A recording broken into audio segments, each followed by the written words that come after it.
This is a day of profound hope and joy for the entire free world, and a day only possible under the leadership and strength and fortitude of President Donald J. Trump. And everyone recognizes that, and they're all talking about it around the world. With this historic achievement, President Trump has accomplished what others have only talked about or even tried and failed. Time and again, President Trump is demonstrating that America's strength delivers and ensures peace for freedom-loving people around the world. As we've said so many times, it's the perception of a strong America that really holds the terrorists and tyrants at bay. And America's back. We're so grateful for that. So as everyone here and around the world are celebrating all this incredibly good news, yet again we have a split screen. And on the other side, there's currently ongoing bad news here because of the costly political games that are being played by Democrats here in Congress. We're now on day 13 of the Democrats' Schumer shutdown. This marks the third week that Democrats have blocked paychecks to our troops. They blocked pay for 2.2 million federal workers, and they held critical services that the American people rely upon in limbo. At least they've tried to block those checks. We are so very grateful that President Trump, again showing strong leadership, has stepped up to ensure that our troops are going to be paid on October 15th, while we wait for Democrats to stop holding the country hostage. Truly, truly grateful for a hands-on commander-in-chief. I spoke with the President at length before he left on this trip to the Middle East, and he and I are both so frustrated that Democrats are perfectly happy to do all this damage while they play political stunts. We can hardly believe that they're willing to go along with this on the gambit and the false narrative that they've created. And as you all know, here in Congress, Republicans have voted over and over to reopen the government and end all this pain. We passed a clean, nonpartisan CR that would pay the troops and the TSA agents and Border Patrol and the rest of our federal workforce. We did our job. We had that vote over 3 weeks ago now, and the bill is still sitting in the Senate, where Democrats have now voted 7 times to keep the government closed. I brought our handy chart again today because they were out breathlessly over the weekend, and media outlets, Democrats in Congress, including Chuck Schumer and Hakeem Jeffries, claiming facts that are simply untrue. They claim that this didn't happen, but this is exactly what the vote tally is. And on September 19th, the House passed the clean resolution that got everyone paid and kept the services flowing, and they voted against it. Every Democrat but one in the House voted not to pay the troops, not to pay TSA, Border Patrol, air traffic controllers, and all the rest. The Senate Democrats then voted that down, and you see now 8 times total in Congress, Republicans have voted to keep the government open, and Democrats have voted to close it, period, end of sentence. And why did they do this? Because they want to spend $1.5 trillion in new taxpayer-funded spending as a ransom for ending the shutdown. Not our talking points, this is in the record, and they filed it. No matter how they twist it, this is a clean, nonpartisan CR. It does not include new spending. It does not include partisan strings attached at all. And this is something, as we have pointed out over and over, that Democrats have supported repeatedly. In fact, 13 different times during the Biden administration. Even the liberal New York Times admits the obvious truth here. You have leaders on the Democrat side like Jay Johnson, who spoke out this week and said, end it, open the government, and then have these negotiations. We were always planning to do that, to negotiate on the other issues. Again, we have to be very clear, the shutdown did not have to happen, but every American needs to understand why it did. And I'll reiterate, I'll summarize for you very briefly again what happened. It happened because while Republicans are working to ensure the American people are taken care of, Democrats are playing a political game. Unlike 2013, the Democrat Party is utterly rudderless. There have been times in the past where there were shutdowns. Democrats today have no leader, no vision, no direction. The party's at their lowest point in decades in terms of public opinion polls, and so they threw this Hail Mary pass. Chuck Schumer knows this. He reads the polls religiously. He knows his party is furious with him for doing the right thing back in March when he helped to pass a clean CR and avert a government shutdown. It was the right thing to do. He said so himself emphatically on the Senate floor. And that bill he supported is nearly identical to what we're offering today. The only thing that's changed is his personal political calculation. His consultants and his pollsters have told him he needs to show a fight to President Trump, even if it means hurting millions of American families. So that is exactly what Chuck Schumer is doing. He's determined that his own political survival is worth the irreversible harm he's inflicting on the American people. He's gambling with people's lives and livelihoods to appease the far-left Marxist base of his party so that he can keep his job. And make no mistake, this is bigger than Chuck Schumer. Democrats are terrified of their radical Marxist base. The ones who have been here for a while, kind of your father, your grandfather's Democrat Party, the remnant of those folks who are still here in the halls, they're terrified to show any willingness to work with Republicans or to work with President Trump, even when that would clearly benefit the American people. And everybody sees right through this. Meanwhile, Republicans are governing with common sense. In just the first 9 months of unified Republican leadership, we've cut taxes for hardworking American families. We ended the border crisis. We're ending the crime crisis. We're rooting out fraud, waste, and abuse in government, and now bringing an end to conflicts around the globe. And what have Democrats done? Nothing but distract. Now, I'll end on one very important note. Ending this shutdown is not a one-party exercise.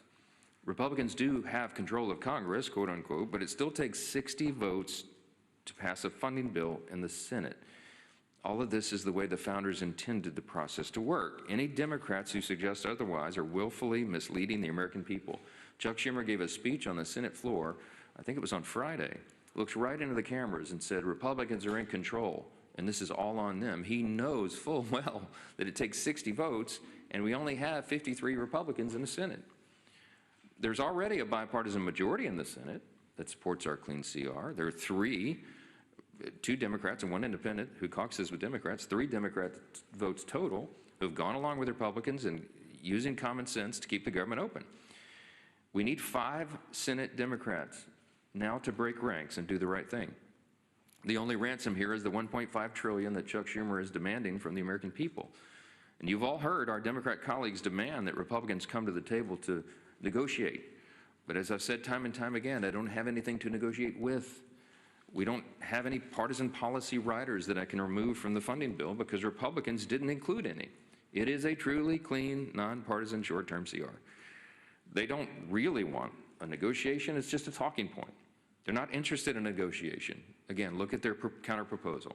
$1.5 trillion in new spending, $200 billion to use hard-earned taxpayer dollars to fund health care and other benefits for illegal aliens and non-citizens. And they want to give $500 million to liberal news outlets, to the Corporation for Public Broadcasting, while cutting $50 billion from rural hospitals. These are not serious measures. They're not serious counter proposals, and they know that. They know they can't tell voters. The Senate Democrats cannot tell voters that they're willing to hold hostage funding for the nutrition of women, infants, and children in exchange for restoring health care to illegal aliens, so they want to do this behind closed doors. And you've heard Chuck Schumer say breathlessly, I just want the 4 leaders to get in a back room and make a deal. We're not doing that. We're not doing that anymore. We're getting back to regular order, and it's infuriating that that's what he continues to demand. Before Democrats recklessly shut down the government, Republicans and Democrats were engaged in responsible, open, bipartisan negotiations on the appropriations process. Republicans are eager to return to the actual negotiating table, to finish out full-year appropriations and do work on all the other matters before us, but we won't negotiate in smoke-filled back rooms, and we won't negotiate as hostages. Democrats in the Senate have been around a long time, and they'll remember this important plea, and I'll leave you with this thought. Listen closely to what I say here. Quote, there's only one way out of this reckless and damaging shutdown. Pass a budget that funds our government with no partisan strings attached. The American people don't get to demand ransom in exchange for doing their job. Neither does Congress. They don't get to hold our democracy or our economy hostage over a settled law. That's not how our democracy is supposed to work. That's why I won't pay a ransom in exchange for reopening the government. I'll always work with anyone of either party on ways to grow this economy, create new jobs, and get our fiscal house in order for the long haul, but not under the shadow of these threats, unquote. What I just read was a direct quote. Those are not my words. They belong to President Barack Obama. He was speaking there in 2013 when our government was shut down for 16 days. This would be the third longest government shutdown in American history. That one would be. And my friends, if Democrats keep up their obstruction here today, this is where we're going to be headed. We're barreling toward one of the longest shutdowns in American history unless Democrats drop their partisan demands and pass a clean, no-strings-attached budget to reopen the government and pay our federal workers. I want every American to hear this clearly. What Barack Obama demanded then is exactly what Republicans are saying now. We will not allow the American people to be taken hostage over partisan demands. Democrats cheered on Barack Obama back then, and now they've flipped their entire position out of pure politics. It's now time for them to take their favorite president's advice. Do what he said was right. Pass the clean, no-strings-attached bill and reopen the government. We're on duty here, and we can return quickly to legislative session as soon as you turn the lights back on, Chuck Schumer, and end this unnecessary hardship for the American people. Before I take your questions, I just want to give one word of thanks to the Capitol workers who are here today helping out even as they work without pay. There's a lot of dedicated folks who keep these engines running even when the Democrats are trying to turn them off. It means so much to us, and I want to thank you for your service to the institution, and I'll take a few questions. Yes, sir. Thank you. Speaking of President Obama, you have been very critical in recent days of Obamacare, and some of your members have called for repealing it. Do you support repealing Obamacare, and what's your health care plan? We worked on repealing and replacing Obamacare back in 2017. I still have PTSD from the experience. You remember that John McCain famously did the thumbs down, and effectively by a one-vote margin, the whole effort was defeated. It's a great frustration of mine, and has always been a President Trump's. And we know that American health care needs dramatic reform. Let's just state it simply. Obamacare failed the American people. It was promised to be a great success, to make health care more affordable. It's done exactly the opposite. And it has been pointed out by everyone that since Obamacare was created in 2010, premiums, the cost of health care, have risen exponentially. It's skyrocketed to the point where it's no longer affordable for so many Americans. And the access to care has been reduced, and the quality of care in some regions of the country has been reduced.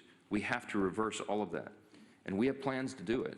The Republican Party is the party that has the plans to fix it. Can we completely repeal and replace Obamacare?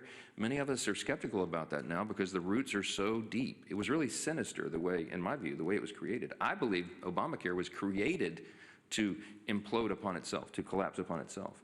I think the people who drafted that, the architects of it, knew that it would not be sustainable because their objective was ultimately a single-payer system. They wanted full government control of health care. That's a terrifying prospect for those of us who believe in low-cost, high-quality care. And so we have lots of ideas on how to fix it, but it is very, very complicated. It involves a big percentage of the U.S. economy. Healthcare is entwined with somewhere, I think it's 15% of the U.S. economy is the healthcare system. And you can't just rip it out at the roots and start over it. It's a very, very complicated series of measures and steps that you have to take to fix it. Now, it takes a long time to build consensus in a legislative body to do those kinds of things. And we have lots of plans on the table. We have whole caucuses who work on this around the clock all the time. When I was the chair of the Republican Study Committee, which is the largest caucus of conservatives in Congress, back in the 117th Congress, we drafted a book this thick. We worked on it for almost a year. And we had a prescription for how to lower cost of care, make the quality higher, and make accessibility greater. And so we have formulated all these ideas, but we've got to build a consensus to do that, and we were in the process of that. This year alone, Republicans demonstrated this, not talking points. We did it. We put the Medicare reforms in the One Big Beautiful Bill, many of them. And what that did, don't take our word for it, look at the analysis of the CBO, Congressional Budget Office, that came out August 25th. And they said it will have the desired effect of reducing waste and abuse in that program that was full of it, full of waste and abuse in Medicaid, which was draining resources from people who needed it the most, which is the elderly, disabled, and young pregnant women example. You'll have heard me explain this over and over.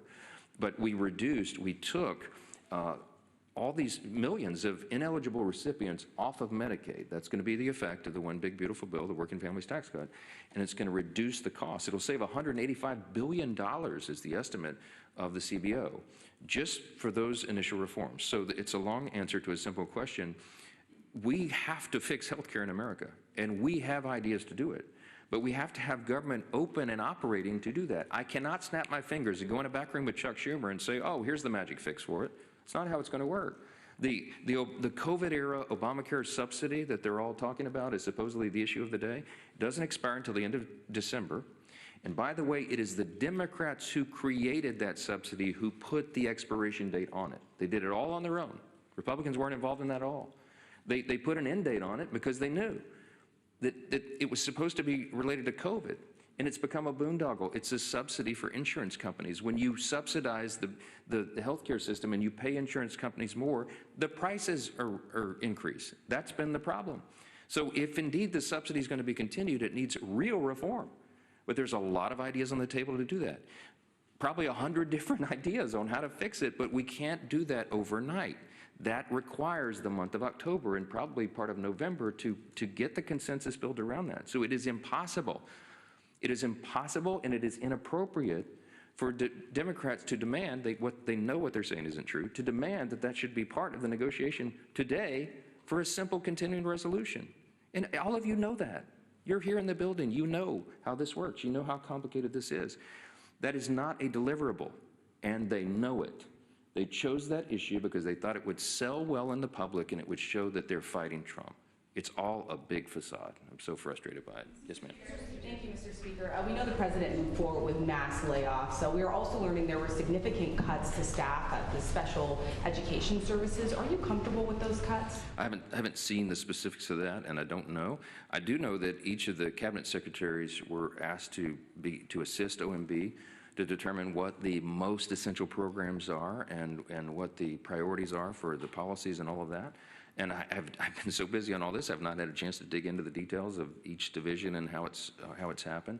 I know that HHS, for example, has cut some programs, but they were effectively all agencies in a triage situation. Because remember, Chuck Schumer and the Democrats turned off the funding for all these things that everybody cares about. And so the executive branch, the Office of Management and Budget, has to determine what are the most efficient and effective programs. It's a difficult task. It's not one that they relish. They don't want to do it. Listen to the president's own words and Russ Vought's own words and everybody who's involved. They want the government to be opened. They're begging Chuck Schumer and the Democrats. That's how to make all this stop. They want this to end immediately, and they wanted it to end before it started. And so again, Republicans are voting and advocating for an open government, and Democrats are doing the opposite. They are the ones keeping the government closed and bringing an end to these services and personnel and policies. That's just a simple fact. Yes, ma'am. At the end of this week, it will have been a month since the House has been out. Why are you keeping the House out if you have a lot of other work to do? Are you saying that you can't work on appropriations and other things while the government is shut down? And what do you say to Republicans in your own conference who are critical of the strategy of keeping the House out? I've heard a criticism from, I think, 3 members on our conference call, and since our conference calls leak and they're always spun, that's the fact. You can poll individual House Republicans, maybe you should, and 98.7% of them will tell you that this is the right thing. Why? It's what you just said is the opposite of what I've said. We are working on appropriations. That work has been done in earnest. The next package of bills is being prepared. Appropriators are talking not just Republicans and Democrats, but across the aisle on that.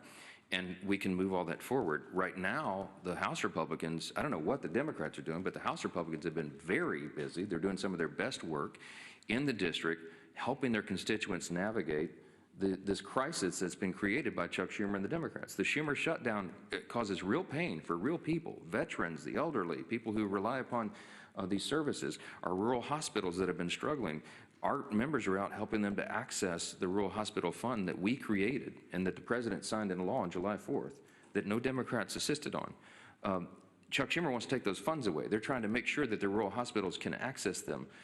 because they know that this effort is underway. And so our members are doing very productive work. We're in constant communication with them, and we are ready to come back and continue the work in our committees and everything on the House floor. We will return to legislative session as soon as the Democrats come to their senses and open the government. That is a necessity so that the work can continue and the members of Congress can do their jobs. And that's what we will do. That's our commitment. It always has been. This has to stop. We're on day 13. This should end tomorrow. The Democrats in the Senate's next opportunity to end this, to change this and vote yes and reopen the government will be tomorrow. And I pray that they will do the right thing. And then we'll all get together and have our partisan disputes and discussions on all the issues that remain on the table for the end of the year. We're doing our work behind the scenes. We're preparing for that moment, and we can't wait for it to happen. So the question is for the Democrats. When will Congress get going again? And I hope they answer it affirmatively. Thanks so much.